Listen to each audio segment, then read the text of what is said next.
Hey, konnichiwa minasan, it's Gray from Wakizashi's Teahouse over in Japan. How are you doing? Are you good? Are you genki? Are you confused? Well, you will be, as Yoda said. I've got a review of The Flash, issue 20. It's written by Simon Spurrier, arts by Vasco Georgiev, colours Matt Hems. The letterer is Hassan Otsmane El Hao. The left-hand cover here, the main cover A, is by Mike Del Mundo. This variant I'm showing is by Jeffrey Spokes on the right. Which one do you prefer here? Okay, this is Legacy issue 820. It's Bad Moon Rising Part 1. $3.99 by the way, a rare $3.99 from DC Comics. Now, I'm going to go into quite a detailed review because this comic was really hard work to get through. It's bright, it's colourful, the art's a little bit hit and miss at times, but I tell you, being positive, because you know me, I like to focus on positives, you can say at least this is original, you know what I mean? It's got a lot of original ideas. It's also got the trademarked Spurrier Techno-Speed-Force nonsense babble going throughout this issue, which I do try and explain thanks to one of the characters in this issue, one of the Michael Terrific's T-Spheres, who acts as like the confused reader, you know, asking for clarification, asking questions, asking, what does this mean? And at one point almost like blowing up and just giving up like I almost did. But I really did want to give this a chance. I wanted to dive back into Flash. I was reading it for the first, I think about 11 or 12 issues, and then I dropped it. Just couldn't take it. I thought, I don't know where this is going, you know, but it did start kind of, you know, interestingly. And Spurrier, I've liked his work in the past, particularly his first run on Hellblazer. Maybe the recent one, The Dead in America, not as much, but the first one I thought was really good. And I've liked some of his indie work. So that's it. That's my background. Enough babbling from me. For a score, I'm sorry to do this, but I'm going to give it a 5 out of 10. Now, let's get on with the reasons why I gave it a 5. Holy guacamole, where to start? I thought I'd jump back on board the crazy train for the beginning of the end of Spurrier's run. Now, this isn't official, but I've heard rumours there will be a creative change from September. Maybe the book won't continue, I don't know. Spurrier has said in interviews that he had about 2 years worth of story for Flash, so we'll see what happens. But as we approach issue 24, you know, we're getting to 2 years. Now, I apologise at this point, but I had to borrow a snippet from good old Geek Dad's review. I know, don't kill me. To help me catch up with what had been going on. You see, I was reading Flash, but I dipped out around issue 12. This is Geek Dad. Over the last arc, Wally split himself into 2 Flashes so he could do both Justice League duty and family time, only for one Flash to become increasingly unstable.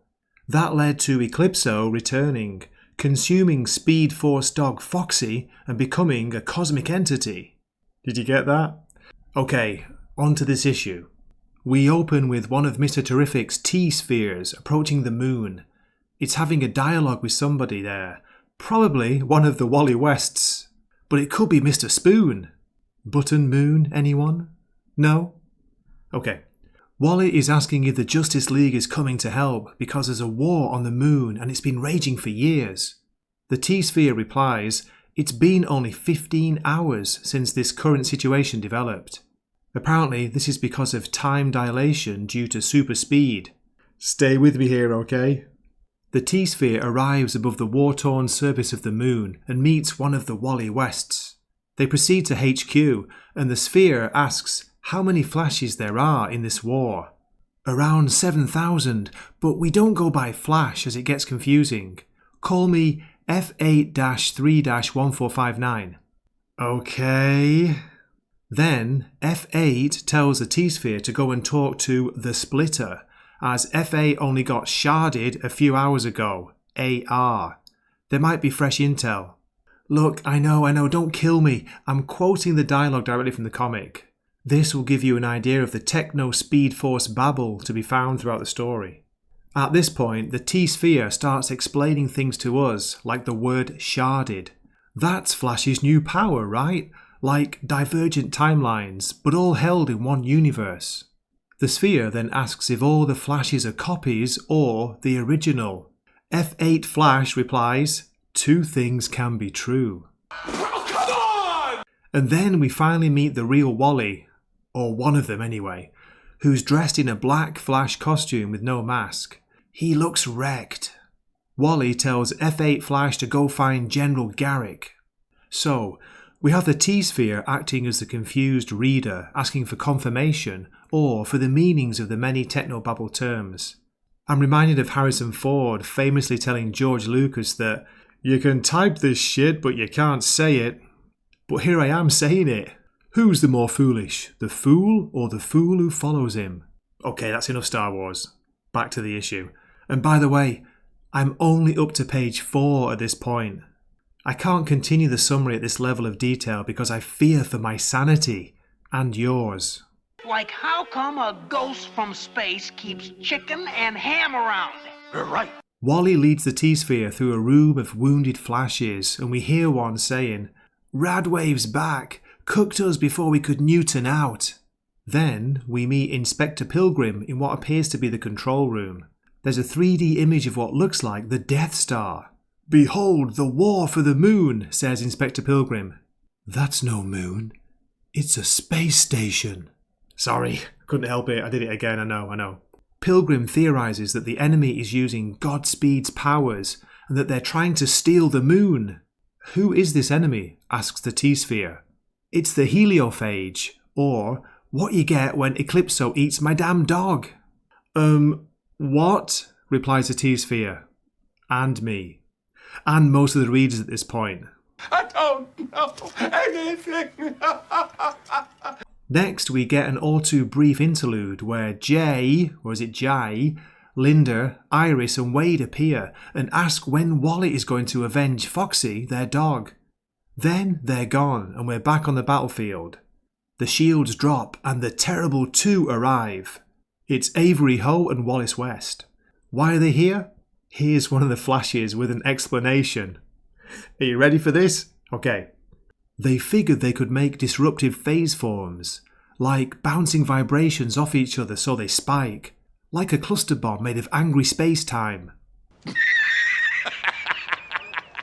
What good is that? Asks the poor, sanity-slipping T-Sphere. Seriously, I've no idea how it's still functioning. I would have self-destructed ages ago. How about you? General Judy Garrick tells the Sphere it's to let the meat get further. Then she orders the Flashes to die well and they charge. Here we are treated to a double-page spread of hundreds of Flashes attacking the enemy. It looks a bit like toy soldiers being viewed from far above. There's not much detail in the art by Vasco Georgiev, but at least it's colourful. The Flashes are charging towards the enemy's energy vent when a purple-clothed figure appears from above. "It's Magenta, or the Purple Piranha," shouts one of the Flashes. Don't ask me. If you know who this is, more power to you. Following Magenta, we see what one of the Flashes calls Captain Zero, who blasts them with some kind of ice weapon. Is this meant to be Captain Cold? And then we finally reach the final page, and I'm lost in space, and in time, and meaning. Okay, here are my sharp points for the issue. Hey, at least the story is original. Plus the art, while fairly basic, is bright and colourful. Dull points. Where to start? I think the biggest problem with this story is that you have to attempt to explain it rather than sit back and enjoy it. It's filled to bursting with Spurrier Techno-Babble that the T-Sphere keeps explaining to you, the reader. Now, if the writer has a character explaining the story to the reader, then something is rotten in the state of Denmark. Right, Horatio? It is way too complicated and it left me scratching my head at what I'd just read.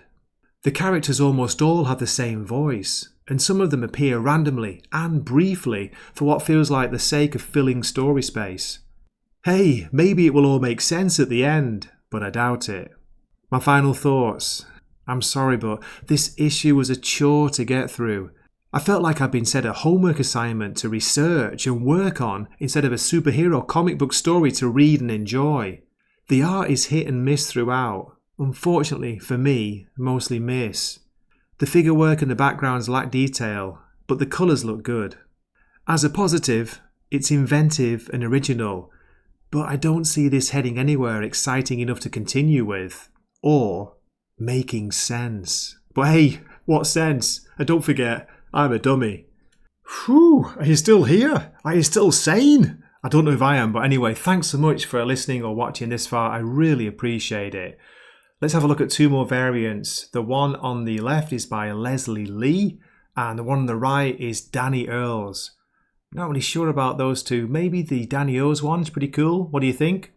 Okay, so please do drop a comment. If you're a Flash reader and you've been reading Spurrier's run and enjoying it, do let me know what's going on. You know, maybe I missed too much by missing all those issues, but I did try and catch up. You know, I got a summary of what had happened, but from looking at reviews, looking at mainly user reviews, because the critic reviews, I say critics in quotes, the critic reviews are overwhelmingly positive, but it's notable that they've only been like 1 or 2 reviews for the last 5 or 6 issues from critics.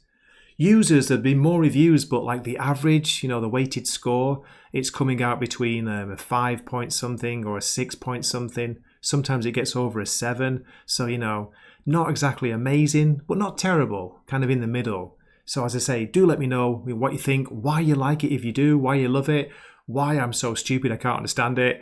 And as always, again, thanks for watching. This has been Gray from Wakizashi's Teahouse, lost in time, space, and meaning. Matane. He swaps his longsword for a Wakizashi, so